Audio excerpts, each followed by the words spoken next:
tous et à toutes, bienvenue sur Chess.me. Je vais analyser la partie numéro 67 qui a été un petit peu bizarre. On va regarder ça tout de suite.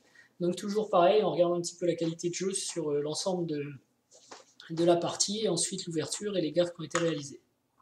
Donc en global, le début était curieux, et en fait, ce qui est intéressant de voir ici, c'est que, bon, mis à part quelques imprécisions de part et d'autre, en fait c'était relativement équilibré, ce qui me paraît étrange parce que le système choisi par les Noirs, vous allez le voir, paraît fragile, mais effectivement dans la partie j'arrivais pas à percer non plus. Et ensuite le milieu reste équilibré jusqu'à la finale où j'arrive à pénétrer en fait avec madame dans la position adverse et ça crée le décalage, on va dire. Et après c'est gagnant tout le temps. Il y a une fois où quand même il y a une nulle qui est ratée, vous allez voir, c'est marrant. Donc du coup je pense pas que l'adversaire était un tricheur. D'ailleurs, il y a trop de fautes dans la partie pour que ce le soit, mais il avait quand même un comportement très curieux. Et c'est amusant d'ailleurs quand vous n'avez pas de contact physique avec les gens, comme sur Internet. Vous pouvez sentir des gens qui jouent de façon, enfin qui sont agréables ou désagréables, agressifs dans leur comportement, rien que à leur gestion du temps en fait, parce que c'est la seule chose que vous avez en face de vous, c'est la gestion du temps. Et bon voilà, c'était pas un adversaire ultra agréable, j'ai trouvé, mais bon, c'est des choses qui arrivent. Hein. En tout cas. La partie, donc, voilà, ça a été, comme je disais, plutôt équilibré et pas de grosses fautes, peut-être un petit peu ici, et une énorme là qui condamnait le gain d'ailleurs à ce moment-là, on va le voir, et pourtant mon adversaire a cherché longtemps. Et beaucoup d'erreurs, d'imprécisions, de gaffes, c'est phénoménal, mais pour autant, la partie fait 63 coups, il y a une perte moyenne en centipion qui n'est pas énorme, quoi. On va dire c'est moyen moins, c'est pas terrible. Et bon, j'ai joué vite aussi parce que j'étais un petit peu acculé par l'adversaire qui lui-même jouait très vite. Donc du coup, moins de temps pour discuter avec vous et tout se mélanger. Donc dans ces conditions, je considère que c'est pas trop mauvais, quoi. Par contre, bon, beaucoup d'imprécisions, d'erreurs de gaffe, on va voir ça pendant la revue de la partie. Donc D4, C6, c'est un coup plutôt rare, je le rencontre de temps en temps, mais rarement. Je le jouais moi-même en fait pendant un temps, au début quand j'ai repris la compétition. C'est un coup assez flexible finalement, plus qu'il n'y paraît. Et j'ai pas la bibliothèque d'ouverture ici sous les yeux. On joue évidemment plus C4. Ici on est dans le domaine du très rare. Faudrait que je vois d'ailleurs s'il y a une réfutation possible sur ce truc, un coup tordu, mais il semble pas. Hein. C3 peut-être possible effectivement. Bon, enfin bref. Fou F4 et D6, un coup, alors là pour le vraiment surprenant, je m'y attendais pas. Et je comprends pas bien l'idée en fait, parce que E5 ça va être très long à mettre en place. E3, mauvais coup, première imprécision. En fait j'attendais de savoir ce qu'allait faire mon adversaire, quoi. Donc j'ai joué E3, mais c'est sûr qu'il y a beaucoup d'autres coups qui peuvent être mieux. L'ordi dit cavalier D2. Ok, marche pour cavalier D2. Cavalier D2, dame B6, il y a cavalier B3, donc ça doit être pour ça. Hein. Si cavalier D2, dame B6, il y a cavalier B3 qui défend et ce pion et celui-ci. Mais là, tout de suite, l'ordi a même envie de sacrifier, ce qui est sûrement pas idiot. Voilà, ça peut prendre 3 heures pour aller chercher ce pion, et pendant ce temps-là, regardez, les blancs ont déjà presque le centre idéal avec fou C4.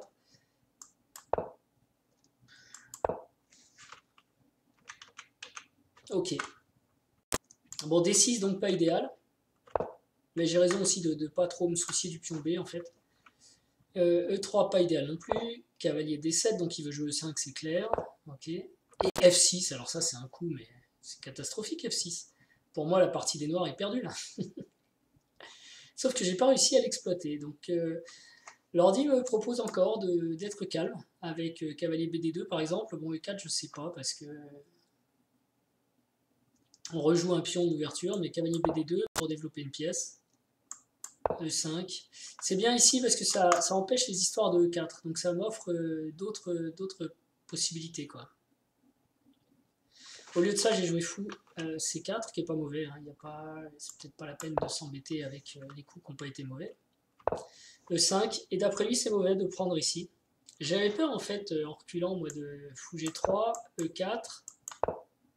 Mais pour lui, c'est pas grave. Cavalier FD2, il est F5, pourquoi pas D5? Ça paraît plus logique. Ah oui, attention, j'ai du dame ici quand même. Mais bon. Ok, donc D prend E5, par contre, ça donne même l'avantage au noir. D prend E5 et fou G3. Pas grand chose à dire. Il insiste, il a tort, ça c'est clair, c'est un coup bizarre. Et là, j'hésitais à jouer cavalier H4, apparemment c'est le bon coup. Et donc la gaffe, c'est que je le joue pas. Du coup, je perds un peu l'avantage que j'avais. Mais cavalier H4, donc ce qui m'embêtait sur cavalier H4, si je me souviens bien, c'était cavalier E7.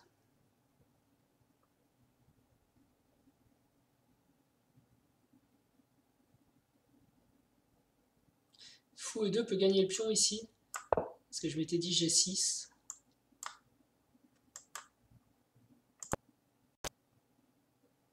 Donc ça gagne pas le pion. En effet, il y a bien G6. Mais cavalier C3 tranquillement. Donc il nous dit développement. Cavalier C3, G5. Ah, et sur G5, il y a cavalier E4 ici. Oui, mais non, ça fait pas mat. Ça fait quoi ça? Si, ça fait mat en D6. Amusant. Bon, avec une partie, somme toute compliquée, quoi. Donc les H4, bon, compromet ça. Fou B4 échec, clairement une erreur. Là, je pense que C3, on est tous contents de le jouer. Petit roc, cavalier BD2, ok, j'ai choisi le bon coup.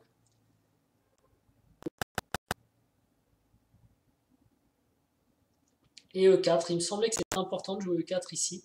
J'ai raté dame B1, c'est sûr que dame B1 ou dame C2, avec cette case en ligne de mire, ça peut être intéressant, ça j'ai raté.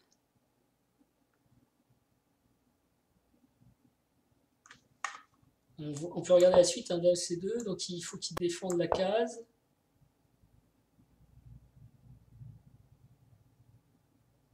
Ouais, ok. Il donne fou prend, tour prend, petit roc, dame E7, tour FD1, ouais, c'est un peu loin, mais... Ok, E4, pas terrible, mais j'ai pas la sensation que c'est la fin du monde non plus, vous voyez.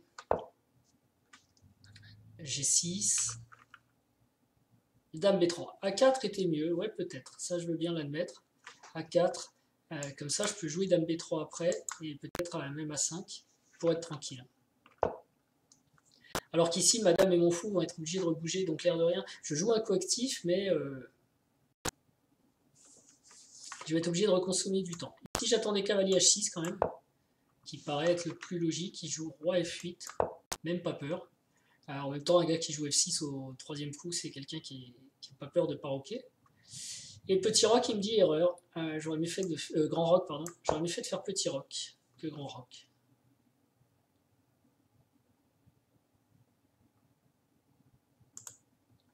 Bon, c'est plus une erreur kata, quoique ça augmente. Je regarde surtout les erreurs qui sont... je veux dire, un truc qui fait une différence de 0,7 à 1,5, c'est... humainement, c'est pas encore énorme, quoi.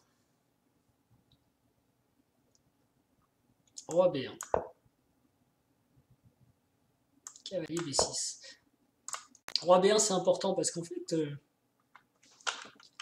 ouf. Check. Parce qu'en fait, ici, il peut faire B5, chasser mon fou, cavalier C5, chasser ma dame, et hop, très vite, le pion A est en l'air. Donc, cavalier C5 était mieux d'ailleurs, parce que cavalier B6, c'est vrai que ça bloque son pion B, c'est très bizarre pour l'attaque. Donc, je veux garder mon fou, d'accord. Il repousse ma dame, et vous voyez, je suis content d'avoir joué roi B1, c'est allé vite en fait. Cavalier H6, cavalier B1, donc le plan de pousser le pion F. Roi G7. Et tour F1, pas terrible, il préférait F3. Mais F3, c'est pas dans mon plan, quoi. A5, il lance l'attaque. Mon cavalier peut ressortir. A4. Et encore une fois, il préfère F3, mais moi, je voulais jouer F4. Hein. F3, ça me fait pas vraiment progresser. Par contre, E prend F4, fou prend F4, fou prend F4, cavalier prend F4, il dit fou F7. Ah oui, fou F7, il va envisager de jouer dame E6 peut-être. Pas tout de suite, mais...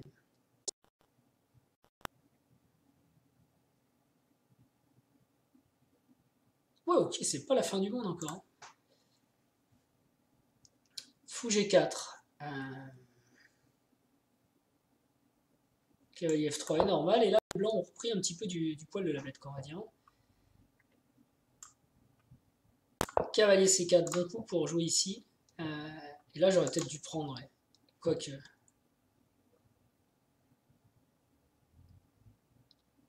On va juste regarder ce qui se passe sur cavalier ici. On prend avec échec, je pense, si ça va. Dame reprend. Et après, j'attaque le cavalier. Il faut que le cavalier reparte.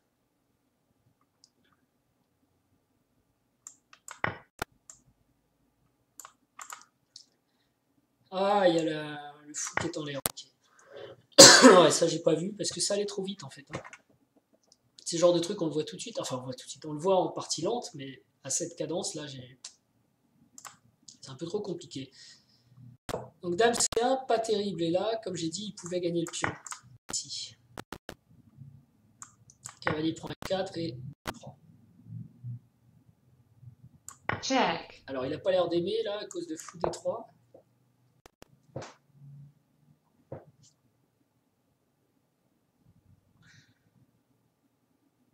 Ah oui, il y a une double attaque ici, d'accord.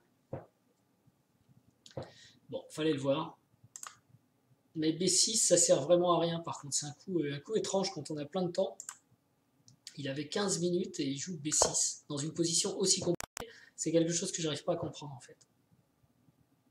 Mais vraiment pas quoi. Donc du coup, je peux prendre là. Ce que je fais, F prend E5, cavalier prend E5, cavalier prend E5. Et là, il n'aime pas reprendre en E5 encore, donc il joue fou prend F3. Oh, aïe, aïe, aïe, aïe, aïe. Et là, vous voyez, mais ça, vous l'avez sûrement tous vu dans la partie. Ah ouais, ça, c'est la grosse gaffe quand même. Ici, on a tour D7. Et ça, c'est facile à voir. Ça, c'est un peu comme, comment ça s'appelle, les puzzle rush. On est un peu dans le stress de la pendule, de l'adversaire. Donc c'est pour ça que c'est bon, ces parties d'entraînement en vidéo en plus, en vous les soumettant, parce qu'il y a une pression supplémentaire, je sais que vous allez voir, et donc ça stresse un peu plus. Il faut vraiment réussir à annuler le stress et voir les coups comme celui-ci qui sont hyper simples. Hyper simples. J'en reviens pas. Donc effectivement, ici, tour D7, gagne la partie sur le champ. Il peut essayer de ramasser un peu de matériel, hein, mais... Enfin, attendez, parce que du coup, qu'est-ce qu'il dit? Fou prend E4. Check. Déjà, il sauve sa pièce. Donc là, en termes de matériel, on a pour l'instant le même nombre de pièces. Ouais, je me recule. Et est-ce qu'il peut... Ah non, il peut pas prendre les deux pièces, il peut en prendre qu'une sur... Ouais, mais il peut faire ça, par exemple. Cavalier prend et fou prend. Mais il lui manque encore une pièce pour équilibrer la chose. Donc, ok. Totalement raté avec G prend F3, c'est catastrophique. Fou prend E5, pas terrible. Nous dit-on, il aurait dû jouer une tour. Et F4, encore une erreur. Il préfère fou F2 pour aller se replacer. Bon. Ok. Et c'est une grosse erreur apparemment. Si on met fou F2... En même temps, je ne vais pas le prendre ce pion face à mon roi. Il a effectivement raison de proposer A3 parce que je ne vais pas prendre B3.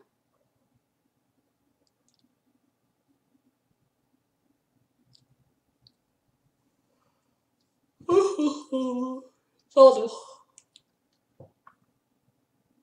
Tour HD8, c'est pas possible.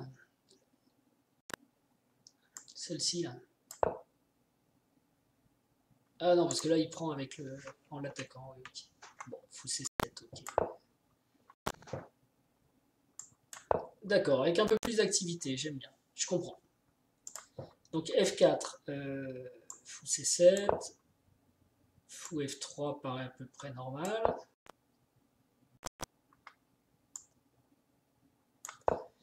Tour à D8, non c'est l'autre qui l'a joué.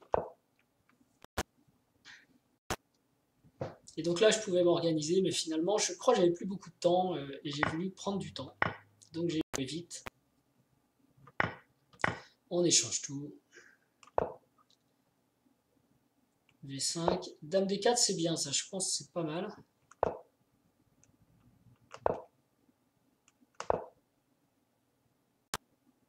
Et là c'est moins bien, effectivement il devrait s'occuper de son cavalier. Mais moi aussi je me trompe, j'avais ici apparemment fou D1. Mais fou D1, qu'est-ce qui se passe ici?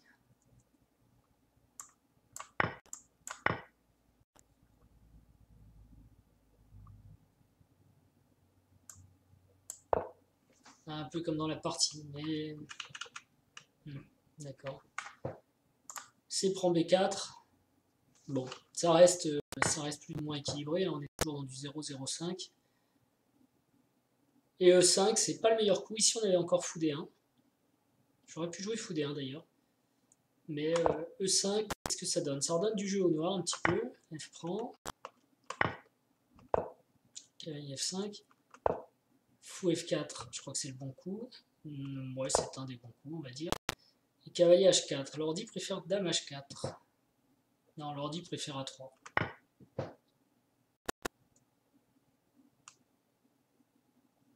Et fou D1, il dit que c'est pas bon. Il préfère fou E4, mais enfin ça joue pas à C0. Ouais, ah si, c'est mieux. Fou E4. G5. Ouais, fou prend G5, dame prend G5. Dame D7. J'essayais de faire marcher aussi ces thèmes là, mais j'ai pas eu l'occasion. Mon adversaire l'a bien vu aussi, je pense, et il résistait. Mais bon, ça va être nul, parce qu'au pire, il va avoir un échec perpétuel, quoi. Et ouais, ici, j'attendais vraiment dame D8. Là, l'échange est forcé. Hein. Et ça doit être nul après. Dame D8, dame prend D8, fou prend D8.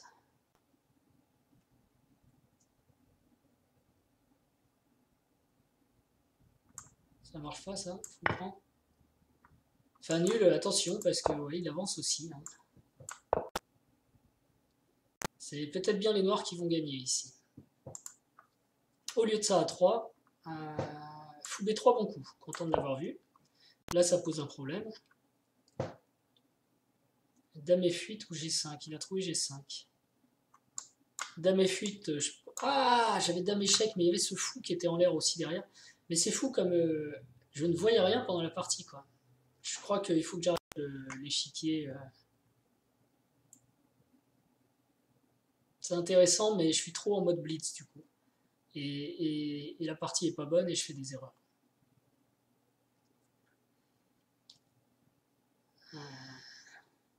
Ouais, parce qu'il ramasse le fou F4 en fin de variante. Donc c'était possible. G5, ok, donc il n'y a pas mat, contrairement à ce que j'ai cru immédiatement, c'est visuel. En H6, dame H8, et j'ai même pas vu. Vous voyez, c'est là que c'est plus du vrai entraîneur, parce que je vois pas tout. Quoi. Dame prend, roi prend. Fou prend G5. Et là, en fait, il doit jouer cavalier G6.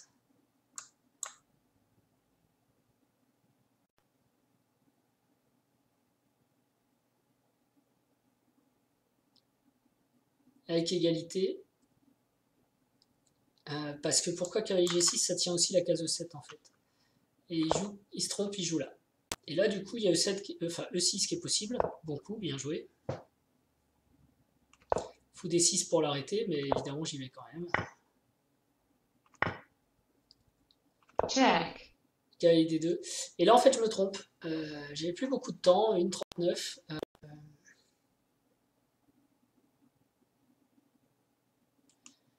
J'ai 3 possibilités en fait. Hein. Là, là et là. Et en fait, maintenant que je regarde, c'est tellement évident. Il n'y a qu'ici que ça va. Cavalier prend, c'est pas grave, je le prends ici. Et quand je joue ici, en fait, ce que je vais faire dans la partie d'ailleurs, il aurait très bien pu faire cavalier prend. Parce que sur roi prend, pion prend, eh bien, ce petit couple-là ne va pas gagner. Le roi va venir se positionner là-bas et c'est fini, c'est nul. Donc ça, je l'ai raté.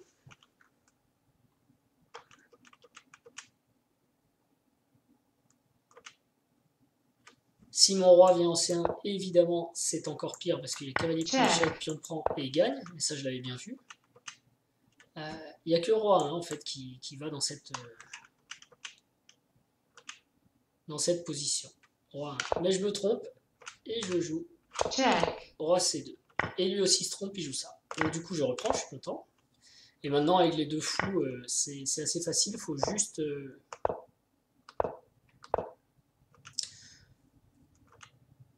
je regarde ce qu'en pense l'ordi, mais il faut juste pas se faire piéger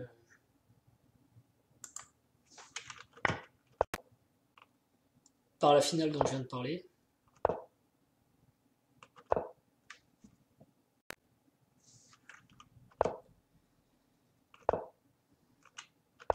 Ça reste les bons coups d'ailleurs. Hein.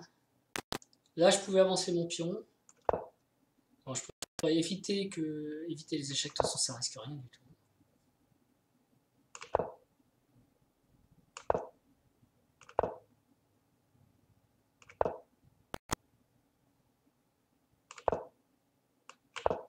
L'idée, c'est que le roi et le cavalier vont être de plus en plus éloignés de mon pion A4 et il va gagner, quoi. Et du coup, c'est ce qui se passe. Il gagne, en fait. Je peux prendre aussi, hein. Prend, roi prend et jouer fou E4. Mais j'ai préféré préparer. Enfin, ouais.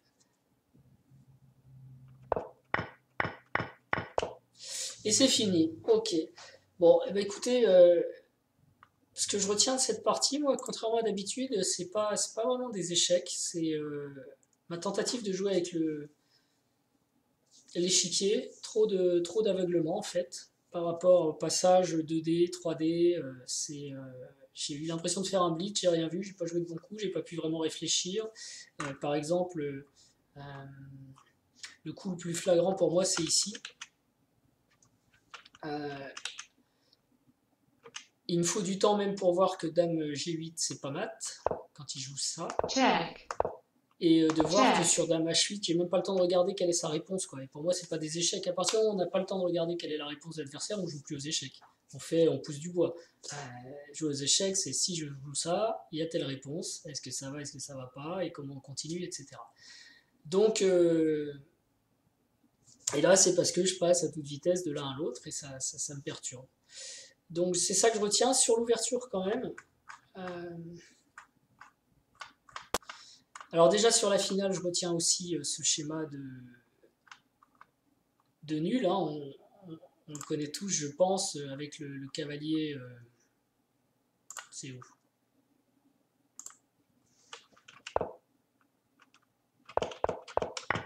Check. Ici.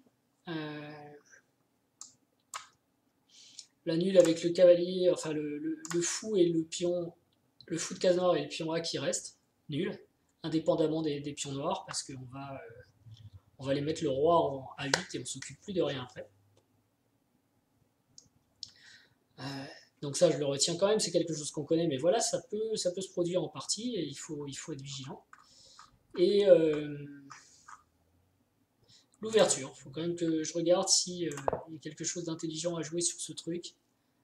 Mais je sais pas, parce que la plupart du temps, vous voyez, les noirs vont jouer D5 ou cavalier F6, ce qui va nous ramener dans des schémas classiques. Dame B6, j'avais dit B3 et je pense vraiment que ça peut aller. Il n'y a pas trop de problème. Bon, ok, j'ai joué B3, je jouerai avec C4 du coup. Hein. Donc dans ce cas-là, je vais peut-être éviter un système de Londres. Si on part sur quelque chose comme ça, je jouerai peut-être E3, C4, cavalier FC3. Enfin voilà, on va partir dans une espèce de gambidame. Bref, donc bah écoutez, c'est fini pour l'analyse, je vous remercie de l'avoir suivi. Vous pouvez vous abonner et je vous dis à très bientôt. Ciao.